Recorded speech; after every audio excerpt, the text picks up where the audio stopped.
Sesuai tak jadikan 1 dinar sebagai simpanan dan pelaburan? Dinar ni emas berketulinan 999, emas berbentuk bulat. Di Public Gold ada setengah dinar, 1/4 dinar, 1 dinar, 5 dinar dan 10 dinar. 1 dinar pula emas seberat 4.25 gram. Tahun 2018, 1 dinar cuma berharga RM700 sahaja.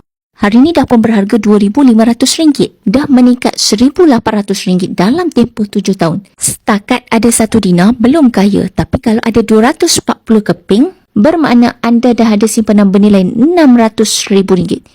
InsyaAllah sekurang-kurangnya simpanan sebanyak ini boleh beli sebuah rumah, boleh secure dana persaraan, boleh buat modal bisnes, boleh bayar hutang dan banyak lagi. Nak dapatkan 1 dinar ni, menabung sikit-sikit di akaun Masgate Public Gold dan physical card. Nak saya bimbing secara percuma? Jom klik link di bio.